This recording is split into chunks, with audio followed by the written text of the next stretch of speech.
शब्दांच्या वाटेवर नवे क्षितिज गाठूया. शब्दांच्या वाटेवर नवे क्षितिज गाठूया. सह्याद्रीच्या संगतीने, सह्याद्रीच्या संगतीने साहित्य दीप उजाळूया. नमस्कार.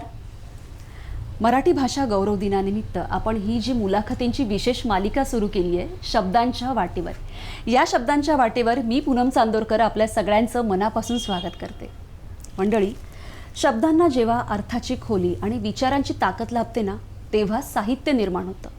आणि हे साहित्य जेव्हा समाजमान्य होतं, त्याचा स्वीकार होतो, तेव्हा तो केवळ लेखकाचा नाही तर वाचकांचाही सन्मान असतो. आणि म्हणूनच आज आपल्या शब्दांच्या वाटेवरचे संवादक आहेत, ज्यांच्या उभं आडवं या वैचारिक लेखसंग्रहाला साहित्य युवा अकादमीचा पुरस्कार प्राप्त झालेले प्राध्यापक राहुल कोसंबी, लेखक आणि समीक्षक आज आपल्याबरोबर आहेत. नमस्कार सर. नमस्कार मॅडम. शब्दांच्या वाटेवर या कार्यक्रमात तुमचं मनापासून स्वागत. मला या निमित्तानं तुमच्यासमोर येता आलं त्याच्याबद्दल तुमचे धन्यवाद आणि ऐकत असणाऱ्या तमाम मराठी भाषक जनतेलाही माझा प्रणाम. एक लेखक, समीक्षक आणि अजूनही पुढे आहे, पण तरी हा प्रवास तुमचा कसा सुरू झाला? खरं तर लेखक किंवा समीक्षक बनण्याची प्रक्रिया ही खूपच जटिल वाटत असली आणि सर्वसामान्यपणे असं मानलं जात असलं की बाबा हा एक प्रामुख्यानं प्रतिभेच्याद्वारे केला गेलेला व्यवहार आहे. तरीसुद्धा मशागत ज्याची आपण म्हणतो वैचारिक, ती झाल्याशिवाय लेखन कार्याला धुमारे फुटत नाहीत. खरं तर पहिल्यापासून सांगायचं म्हटलं तर लहानपणापासून घरामध्ये वाचनाची एक मोठी परंपरा होती. माझी आई उत्तम वाचक होती, त्यामुळं तिच्या निमित्तानं मलाही वाचायला आवडायला लागलं. त्यामुळं लेखक बनण्याची प्रथम पायरी ही वाचक आणि खास करून उत्तम वाचक असणं हीच असू शकते. त्यानंतर जेव्हा मी महाविद्यालयीन शिक्षण घ्यायला मुंबईच्या चेतना महाविद्यालयामध्ये गेलो, तिथे खरं तर मला जे शिक्षक भेटले, खास करून प्राध्यापक नितीन रिंढे यांनी मला मराठी साहित्य शिकवलं. तिथे नितीन रिंढे हे आपल्याला माहिती आहे, महाराष्ट्राला परिचित आहेत की ते अत्यंत म्हणजे ज्याला आपण इंग्रजीमध्ये वोरॅशियस रीडर म्हणू, जगभरातल्या उत्तमोत्तम साहित्यकृती, समाजशास्त्रातले काही महत्त्वाचे लोक, त्याच्यानंतर इतिहास, संस्कृती, राजकारण यांच्याविषयी ते अत्यंत आपुलकीनं वाचायचे आणि त्यांच्याशी संवाद साधताना किंवा त्यांच्या आजूबाजूला वावरताना मलासुद्धा अशा प्रकारचं काहीतरी आपण केलं पाहिजे असं वाटायला लागलं. त्यामुळं मी ज्यावेळेला BAच्या द्वितीय वर्षाला होतो त्यावेळेला मी UPSCच्या प्रिपरेशनसाठी तयारी करत होतो. UPSCच्या प्रिपरेशनमध्ये त्या काळी मराठी वैकल्पिक मेन्सला जो पेपर असायचा त्याच्यामध्ये काही पुस्तकांची यादी दिली जायची आणि मी म्हटलं की आपण त्या आधीच वाचून घ्यायला काय हरकत आहे. आणि मग त्यानिमित्तानं मी काहीतरी वाचायला सुरुवात केली, खास करून समीक्षेच्या दृष्टिकोनातून. कारण मला त्या लेखनकृतीवरती आता विश्लेषणात्मक उत्तरं लिहायची होती. आणि तेव्हा वाचायला सुरुवात केल्यानंतर माझं असं लक्षात आलं की फक्त पुस्तकं किंवा कादंबऱ्या किंवा कविता आहे तशा वाचून भागत नाहीत, तर त्याच्यावरती अनेक मान्यवरांनी त्यांचे विचार वेगळ्या माध्यमातून लिहिलेले आहेत. आणि मग मी ते वाचायला लागलो. एका बाजूला कविता आणि कादंबऱ्या वाचतोच आपण, पण त्या जर नीट मुळातून समजून घ्यायच्या असतील, समाजाच्या व्यामिश्रतेच्या सह त्याला जर आपल्याला समजून घ्यायचं असेल तर आपल्याला समीक्षकाकडे वळावं लागेल. आणि मग समीक्षक हा एक अत्यंत महत्त्वाचा काय म्हणूया आपण साहित्यिक व्यवहार असतो, हे तेव्हापासून मला जाणवायला लागलं. जेव्हा समीक्षा आपण जेव्हा म्हणतो समीक्षण, तो उत्तम वाचक असावा लागतो. एक्झॅक्टली. आणि भालचंद्र नेमाडे किंवा नामदेव ढसाळ सर यांच्या काही याच्यावर तुम्ही विश्लेषणात्मक जे तुमच्या भूमिका मांडलेल्या आहेत, तर त्याविषयी नक्कीच ऐकायला आवडेल. मला त्या चांगदेव चतुष्टयामधल्या एका विशिष्ट कादंबरीबद्दल लिहायचं होतं आणि मग मी ते लिहिलं सुद्धा. आणि मग मी नेहमीप्रमाणे मी माझ्या शिक्षकांना दाखवलं, तर ते म्हणाले की तू खूप वेगळ्या पद्धतीनं काहीतरी मांडायचा प्रयत्न करतोयस आणि तू हे जरा गंभीरपणे करायला पाहिजेस. तेव्हापासून मला असं वाटायला लागलं की आपण जे लिहितोय त्याच्यात काहीतरी मूल्य आहे. आणि मग त्यानिमित्तानं मग मी तो लेखन व्यवहार किंवा तो माझा समीक्षा व्यवहार आहे तो जरा जास्ती अधिक गंभीरपणे घ्यायला सुरुवात केली. खरं तर नेमाडे हे आपल्याला सगळ्यांना माहीत आहेत. बालचंद्र नेमाडे हे ज्यांना ज्ञानपीठ अवॉर्डनी म्हणजे त्यांना पुरस्कारही मिळाला, माझे अत्यंत आवडते लेखक आहेत. त्यांची कोसला मला असं वाटतं की मला जशी आवडते तशी जवळजवळ प्रत्येकालाच आवडते. ते अत्यंत कवी पण आहेत आणि त्यांच्या कवितांवरती मी प्रेम करतो. पण नेमाडे जसे लेखक आणि कवी आहेत तसे नेमाडे हे सैद्धांतिक समीक्षेमध्ये काहीतरी महत्त्वाची भर घालणारे एक सैद्धांतिक समीक्षक सुद्धा आहेत. देशीवाद नावाने त्यांनी ज्या पद्धतीची एक मांडणी मराठी साहित्यामध्ये केली त्या मांडणीच्या ती मांडणी मराठी साहित्यामध्ये आल्यानंतर म्हणजे 1970 नंतर असं आपण म्हणूया की वैचारिक समीक्षेचं जे क्षेत्र आहे मराठीतलं त्या आमूलाग्रपणे बदललं, चांगल्या आणि वाईट दोन्ही अर्थाने. ज्यावेळेला मी नेमाड्यांच्या त्या कादंबरीची चिकित्सा केली तशी चिकित्सा नंतर मी नेमाड्यांनी देशीवादाची जी काही मांडणी केली त्यानिमित्तानं त्याला काहीतरी प्रतिसाद आपल्याला देता येतो का सैद्धांतिक, अशा पद्धतीने विचार करायला सुरुवात केली. पण तो विचारच होता. साहजिकच असा आहे की मी ज्यावेळेला BAच्या द्वितीय वर्षाला होतो ते वय किंवा माझा स्वतःचा साहित्यिक वकूब हे दोन्हीही मला परवानगी देत नव्हते की आपण नेमाड्यांनी काहीतरी जे काही मांडलेलं आहे त्याला काहीतरी प्रतिसाद द्यावा, तेही सैद्धांतिक पातळीवरती. पण गंमत अशी झाली की ज्या नितीन रेंडेंचा मी उल्लेख केला त्यांच्याच एका वर्तुळाने ऐवजी नावाचं एक नियतकालिक बुलढाण्यावरून सुरू केलं होतं. त्याच्या पहिल्याच अंकामध्ये माझ्या माहितीप्रमाणे नेमाडे सरांची एक विस्तृत मुलाखत आली होती आणि त्या मुलाखतीला काहीतरी प्रतिसाद द्यायला पाहिजे असे स्वतः संपादक असणाऱ्या रेंडे सरांना वाटत होतं. मला त्यांनी खूप आत्मविश्वासानं म्हणा किंवा त्यांच्या मनात काय होतं मला माहिती नाही, पण त्यांनी मला तो अंक दिला. अत्यंत शांतपणे तासभर मी जे पोटतिडकीनं मांडत होतो ते ऐकल्यानंतर ते म्हणाले की राहुल खूपच वेगळं मांडतोयस, हे लिहून काढ. त्याच्यानंतर बराच काळ गेल्यानंतर पुन्हा एकदा आमची भेट झाली आणि मला सर म्हणाले की तू लिहिलंस की नाहीस. तर म्हटलं कशाबद्दल बोलताय सर तुम्ही? अरे म्हणे त्या लेखाबद्दल बोलतोय आणि तुझ्याच लेखाची मी वाट बघतोय, बाकी सगळ्यांच्या प्रतिक्रिया आलेत. आणि हेही सांगायला हरकत नाही की हरिश्चंद्र थोरात नावाचे जे आत्ताचे एक लिव्हिंग म्हणजे मला असं वाटतं की मराठीतलेच नाही तर भारतामधले अत्यंत ज्याला आपण काय म्हणायचं व्युत्पन्न अशा पद्धतीचा समीक्षक कोणाला म्हणता येईल तर मला त्यांना म्हणावं असं वाटेल.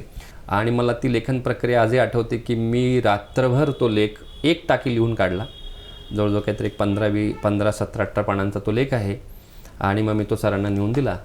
आणि त्यावेळेला हाताने लिहायची सवय होती. त्यावेळेला माझ्याकडे ना लॅपटॉप होता ना त्यावेळेला मोबाईलही नव्हते.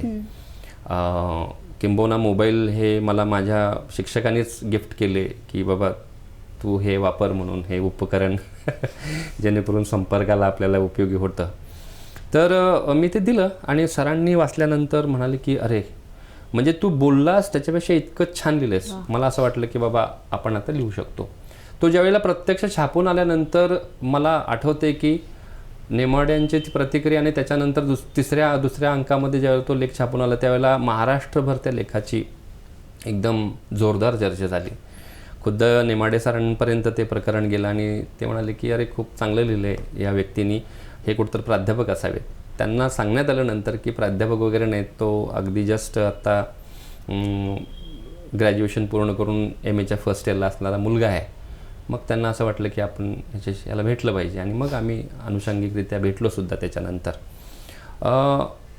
भेटल्यानंतर मात्र त्यांनी म्हणजे कौतुकच केलं की बाबा तू अशा पद्धतीनं हे काहीतरी मांडायचा प्रयत्न करतोस, त्याच्याबद्दल तुझं कौतुक करायला खरंच एक उत्तम समीक्षकाला मिळालेली ही पावतीच आपण म्हणू शकतो. हा, मी त्यावेळेला समीक्षक होतो की नाही माहिती नाहीये, पण प्रक्रिया तिथून सुरू झाली असं आपण म्हणू शकतो. अगदी बरोबर. कारण नुसती नावं जरी बघितले ज्या लोकांमध्ये मी वावरतोय आणि ज्या वयासह आणि ज्या समजेसह वावरतोय ते मला जरासं म्हणजे हेच करणार होतं. पण एक होतं की आत्मविश्वास होता.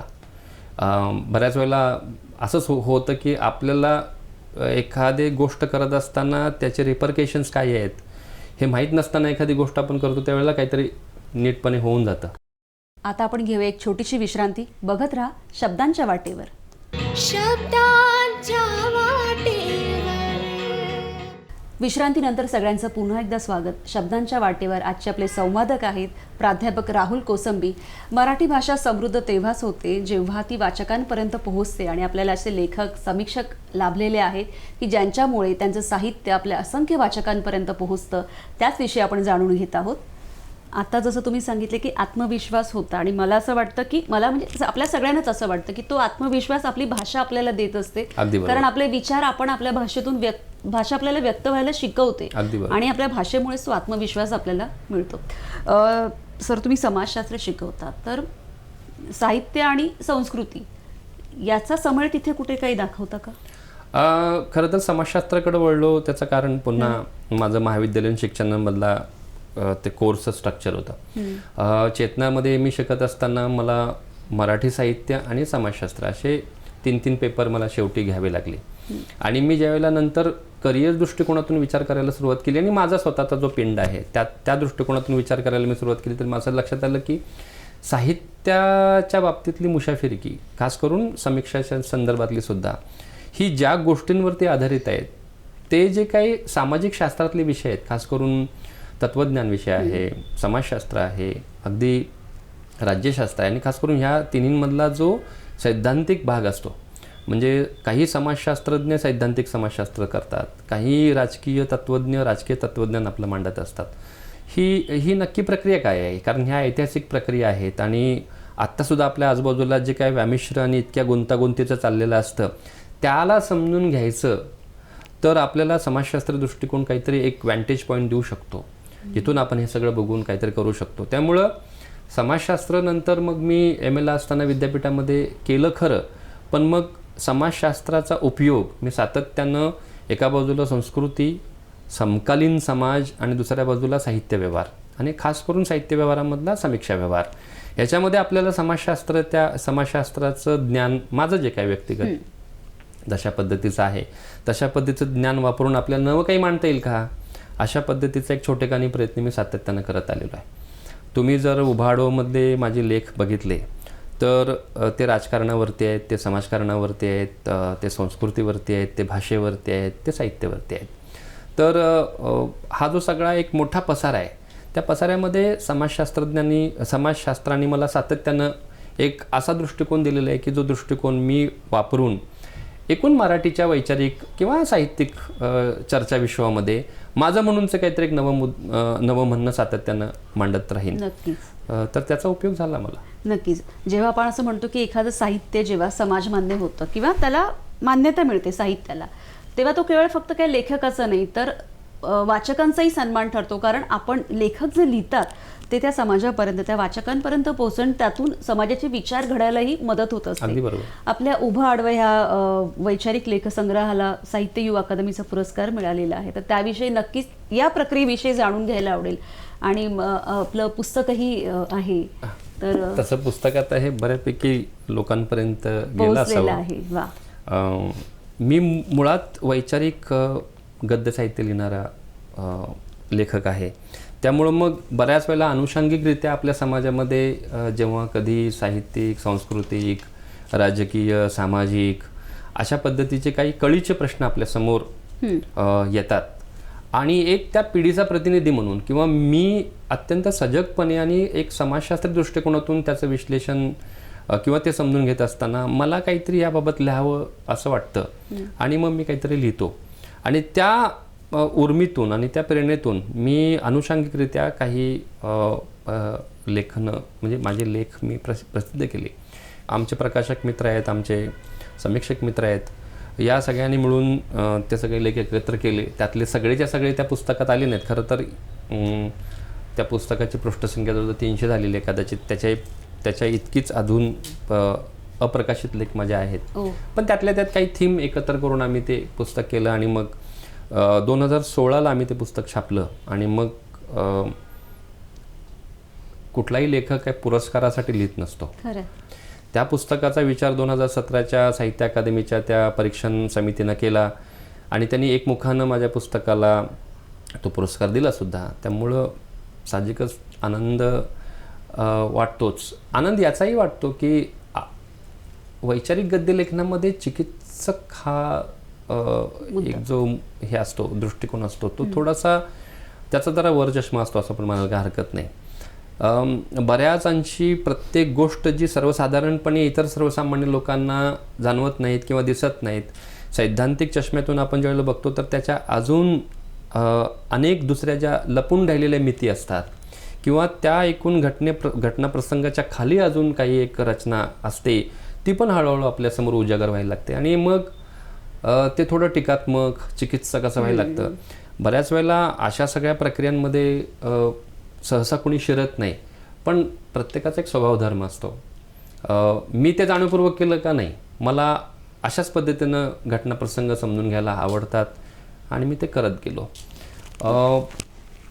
वैचारिक लिखाणाची आणि माझ्यावरती जे वाचनाचे संस्कार झालेले आहेत ते प्रामुख्याने इंग्रजी असल्यामुळं माझ्या भाषेच्या शैलीवरती पण सुद्धा तुम्हाला त्याचा एक प्रभाव आहे असं जाणवायला लागेल.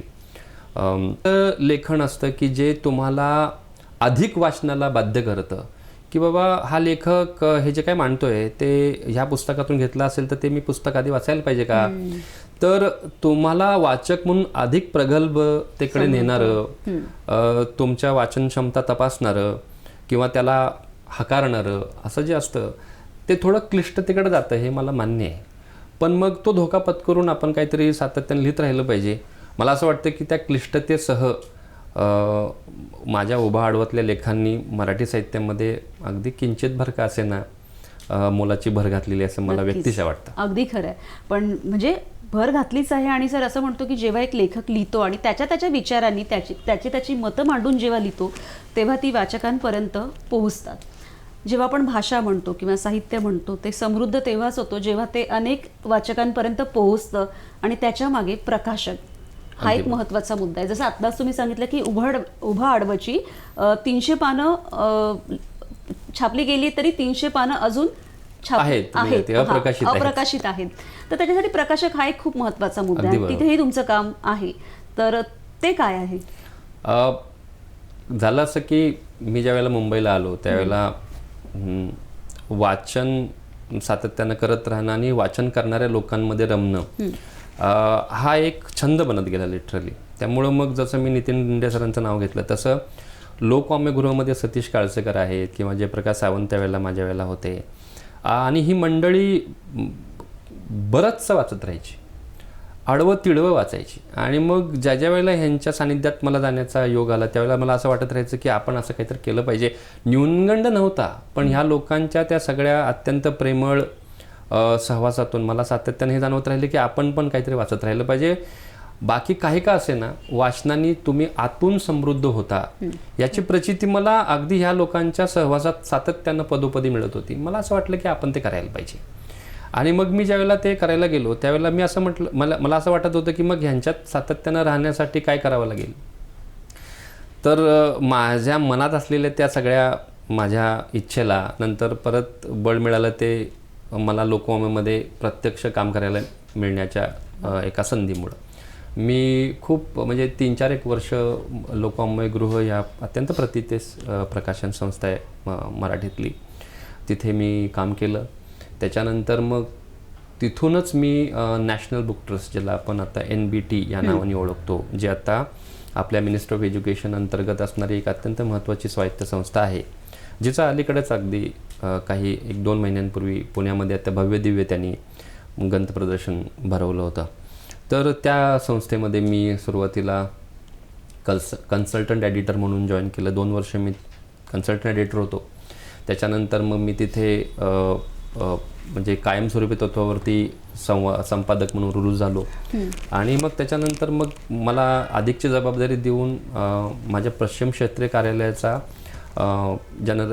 रिजनल मॅनेजर म्हणून पण मला एक संधी त्यांनी मला दिली. 2017 ऑक्टोबरपर्यंत मी त्या पदावरती होतो. आणि त्यामुळं एका बाजूला लोकवाङ्मयगृह, दुसऱ्या बाजूला NBTचा प्रदीर्घ प्रकाशनाचा दिल्ली पातळीवरचा अनुभव, दुसऱ्या बाजूला शब्द प्रकाशन जे मुंबईमधलं एक अत्यंत दुसरं महत्त्वाचं प्रकाशन संस्था आहे, त्या संस्थेबरोबर मी वेगळ्या अर्थाने 15 वर्ष जोडलेलो होतो. पण मग आत्ता अलीकडच्या बदललेल्या सगळ्या प्रक्रियेमध्ये आमच्या असं लक्षात आलं की प्रकाशन व्यवसायामध्ये प्रचंड मोठा सिंक तयार होतोय. एक अशी जागा, असा अवकाश आहे की जो अवकाश अजून काही नव्या प्रकाशन संस्थांनी सुद्धा भरून निघू शकणार नाही. इतका स्पेस नव्याने बनतोय जागतिकीकरणाच्या 40 वर्षानंतर मला हे जाणवायला लागलं. आणि त्यामुळं मग आम्ही असा विचार केला, आम्ही म्हणजे माझी पत्नी प्रमिला मायनारायण, आम्ही दोघांनी असा विचार केला की आपण असं नवं काहीतरी करायला पाहिजे. आणि त्यामुळं मग मित्रांच्या सहकार्याने म्हणा आणि आमच्या दोघांच्या इच्छेखातर म्हणा आम्ही प्रॉमिथियस बुक्स नावाची एक नवीन प्रकाशन संस्था आता सुरू केलेली आहे. त्याचं पहिलंच आता पुस्तक आम्ही येत्या 10 तारखेला प्रकाशित करतो आहे. गणेश घुले यांनी झाड नावाची एक बालकादंबरी लिहिलेली आहे, त्याचं प्रकाशन आम्हीच करतो आहे. तर त्या व्यतिरिक्त ह्या प्रकाशनातर्फे आम्ही काही नवीन पुस्तकं मराठी वाचकांसाठी घेऊन येत आहोत. त्यामुळं मराठी भाषेच्या समृद्धीकरणामध्ये लेखक आणि वाचक, आपण मागापासून जसं बोलतोय तसं प्रकाशक हा एक मोठा स्टेक होल्डर आहे. आणि मला असं वाटतं की मराठीतला जो प्रकाशन व्यवहार मी दिल्लीत बसून बघितला, तो बघताना मला सातत्यानं मराठीतल्या प्रकाशन व्यवहाराच्या प्रोफेशनलिझमविषयी म्हणजे मला कौतुक वाटायचं. कारण दिल्लीमध्ये NBTमध्ये काम करत असताना आत्ता तर ते दरवर्षी आम्ही वर्ल्ड बुक फेअर भरवतो NBTतर्फे. मी ज्यावेळेला होतो त्यावेळेला अगदीच 2-2 वर्षाचं होतं, बायॲन्युअल होतं ते, त्याच्यानंतर ॲन्युअल झालं ते. तर तिथे भारतभरातले प्रकाशक यायचे त्या महोत्सवामध्ये, पुस्तक मेळ्यामध्ये भाग घेण्यासाठी. त्यावेळेला मराठीची जी काही प्रकाशन परंपरा आहे ती फक्त मला त्याचा अभिमान वाटत राहिलेला आहे की ते खूपच प्रोफेशनली काम करत आहेत. आणि अशा एका मराठी भाषेच्या त्या मोठ्या परंपरेमध्ये आता आम्ही दोघांनी असं ठरवलं की आपणही आपलं काहीतरी छोटेखानी रोपटं घेऊन त्या सगळ्यामध्ये कॉन्ट्रीब्युशन करावं. माझं पुस्तक कुठल्या तरी प्रकाशकानं काढलं, ते लोकांपर्यंत गेलं, लोकांनी त्याच्यावर प्रेम केलं, साहित्य अकादमीने त्याचा पुरस्कार देऊन मोहर उमटवली. मला असं वाटतं की एक प्रकाशक म्हणून आता आम्ही काही नव्या प्रकाशकांना आमच्या प्लॅटफॉर्मवरती लॉन्च करू, त्यांना लोकांपर्यंत घेऊन जाऊ. यानेच खरं तर साहित्य समृद्ध होतं आणि आपली भाषा तर याच्याचमुळे समृद्ध होते आणि सगळ्यांपर्यंत पोहोचते. आता आपण घेऊया एक छोटीशी विश्रांती. बघत राहा शब्दांच्या वाटेवर. शब्दांच्या वाटेवर. विश्रांतीनंतर सगळ्यांचं पुन्हा एकदा स्वागत. शब्दांच्या वाटेवर आजचे आपले संवादक आहेत प्राध्यापक राहुल कोसंबी. एक लेखक म्हणून आगामी काय लिहिणार आहात किंवा लिहिताय किंवा लिहून झालंय? लिहून झालंय म्हणजे आता उभं आडवं नंतर प्रदीर्घ काळ मी काही 1-2 प्रकल्पांवरती काम करतच होतो.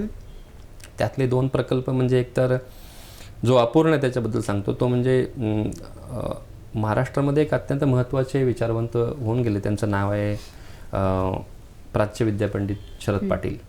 त्यांनी भारताच्या इतिहासात एक नवं विश्लेषण मांडायचा प्रयत्न केला. त्यामुळं मग त्यांच्या संबंध लेखन व्यवहारावरती मी काहीतरी एक प्रदीर्घ लिहावं असं माझ्या मनामध्ये सातत्यानं आहे. मी त्याच्यावरती आता काम करतो आहे. दुसरं म्हणजे मी ज्यांच्याकडून सातत्यानं प्रेरणा घेतली, प्रेरणा आणि प्रभाव असे जर 2 मुद्दे आपण वेगळे काढले तर अशी कितीतरी नावं घेता येतील इंग्रजी आणि मराठी साहित्यातली, ज्यांच्याकडून मला सातत्यानं मी प्रभावित झालेलो आहे. प्रेरणा म्हणाल तर आंबेडकरांचं काम मला सातत्यानं प्रेरणा देत राहिलेलं आहे. बाबासाहेबांनी म्हणजे बाबासाहेब आंबेडकरांनी 1916ला कोलंबिया विद्यापीठामध्ये caste in India genesis mechanism and development या नावाचा एक पेपर वाचला. तो अत्यंत डेन्सली सोशोलॉजिकली थेरेटिकल पेपर आहे. आणि त्याच्यानंतर आपल्या सगळ्यांना माहिती आहे की 1935ला त्यांनी जातपात तोंडक मंडळासाठी लिहिलेलं जे भाषण होतं, जे ते देऊ शकले नाहीत, पण ते त्यांनी स्वतःच्या खर्चाने छापलं, ते अनाहिलेशन ऑफ कास्ट. म्हणजे एका बाजूला जाती व्यवस्था कशी काम करते सैद्धांतिक पातळीवरती समाजशास्त्र दृष्टिकोनातून, दुसऱ्या बाजूला जाती का संपवल्या पाहिजे, हा 20 वर्षाच्या काळातल्या बाबासाहेबांच्या 2 साहित्य लेखन कृतींना घेऊन मी त्याचं काहीतरी एक समाजशास्त्र विश्लेषण देता येतं का, ऐतिहासिक विश्लेषण देता येतं का, असा एक प्रयत्न केला. सर्वसामान्यपणे आपल्याला असं वाटतं की प्रस्तावना ही नॉर्मली ते जे काही लिहिलेलं असतं लेखकानं त्याला इंट्रोड्यूस करून द्यायचा एक प्रयत्न असतो. पण मग मराठीमध्ये पण अशा प्रस्तावना लिहिल्या गेलेल्या आहेत, म्हणजे मला सहजपणे त्यांची नावं घेता येतील. पण मग तसा काहीतरी गंभीर प्रयत्न मी यावेळेला केला आणि प्रस्तावना म्हणता म्हणता ती जवळजवळ 150 पानांपर्यंतची प्रस्तावना झाली आणि त्याची संदर्भ यादीच किमान 4-5 पानांची आहे. तर असा एक मोठा प्रयत्न मी केलेला आहे. मी मगाशी शरद पाटलांच्या त्या सगळ्या लेखनावरती एक प्रदीर्घ माझं लिखाण करतोय. तर आपल्या व्यक्तिगत लेखन प्रकल्पाबरोबरच आपल्या एकूण हस्तक्षेपाच्या परिक्षेत्रामध्ये जे कोणी दुसरे लेखन करत असतात त्यांची काही पुस्तकं आपल्याला अनुवादाच्या मार्फत लोकांना किंवा वाचकांना देता आली तर खूप चांगलं होईल. या अनुषंगानं मी अलीकडे काही पुस्तकांच्या अनुवादासंदर्भात कार्य करतोय. अयंकळी नावाचं पुस्तक एम निसार आणि मीना कंडासामींनी मल्याळम मूळच्या भाषेत लिहिलं होतं. त्याचं इंग्रजी भाषेत त्यांनी प्रकाशन केलं केरळच्या एका प्रकाशकांनी आणि ते आत्ता आपण मराठीमध्ये मी संपवलेलं आहे. त्याबरोबरच सगळ्यांना माहिती आहे की जय भीम नावाचा जो सिनेमा तमिळ भाषेमध्ये आला होता त्याचे जे मूळ म्हणजे ज्या व्यक्तीवरती ते आधारलेलं होतं ते म्हणजे जस्टिस के चंद्रू यांच्या लेखनावरती. त्यांचं जय भीम नावाचं एक पुस्तक लेखांचं पुस्तकसुद्धा मी हातावेळ ऑलरेडी केलेलं आहे. त्यानंतर ओशो हा अत्यंत माझा महत्त्वाचा आणि आवडता तत्त्वज्ञ फिलॉसॉफर आहे. तर मेरी प्रिय पुस्तके असं त्यांचं जे पुस्तक आहे त्यांनी काय वाचलं होतं तर ते मराठी वाचकांना द्यायचं माझा मानस आहे आणि त्याचंही भाषांतर मी हातावेगळे केलेलं आहे. आत्ता मी ज्या 2 महत्त्वाच्या पुस्तकांवरती काम करतोय ते म्हणजे एकतर आकाश सिंग राठोड यांनी आंबेडकर्स प्रियांबल नावाचं पुस्तक पेंग्विन प्रकाशनातर्फे लिहून पूर्ण केलं होतं. त्याचं मराठी भाषांतर मी करतोय. आणि पी राजीवे हे केरळमध्ये आत्ता कॅबिनेट मिनिस्टर आहेत लॉ अँड जस्टिस डिपार्टमेंटचे. ते ज्या वेळेला खासदार होते आणि त्यांना संसदरत्न पुरस्कार मिळालेला आहे त्यावेळेला त्यांनी आपल्या संविधानाचे जे कॉन्स्टिट्युशनल डिबेट्स आहेत त्याच्याबाबतलं एक पुस्तक लिहिलेलं आहे इंडिया दॅट इज भारत नावाचं. तर त्या पुस्तकाचं एक मी भाषांतर हातावेगळं करतोय. तर एका बाजूला आपण लेखक असतो, आपण समीक्षक असतो, आपण चिकित्सक वाचकही असतो, पण त्या बाजूला अनुवाद असा एक प्रांत आहे ज्याच्यातून आपण नवंसुद्धा काहीतरी वाचकांना देऊ शकतो. अगदीच खरं आहे. आणि ही सगळी पुस्तकं आपल्या सगळ्या वाचकांपर्यंत जावीत ह्याच सदिच्छा आहेत. जेव्हा आपण म्हणतो की आपली भाषा, आपलं साहित्य, आपली माझी मराठी, पण त्याच्यासाठी त्याच्यामागे खूप मेहनत असते. जसं आता आपण बघितलं की एक लेखक, समीक्षक, अनुवादक आणि प्रकाशक म्हणूनही ती भाषा ते साहित्य लोकांपर्यंत पोहोचवण्याचं एक मोठं काम करत असतात. ही अशी माणसं ज्यांना आपण भेटतो आणि समृद्ध होत असतो. सर, हा वेळ दिला, इतकी छान आमच्याशी गप्पा मारल्या त्यासाठी खरंच खूप धन्यवाद. खूप खूप धन्यवाद सर्वांचे. शब्दांच्या वाटेवरच्या पुढच्या मालिकेमध्ये आपण अशाच एका नवीन मान्यवरांना भेटूया. धन्यवाद.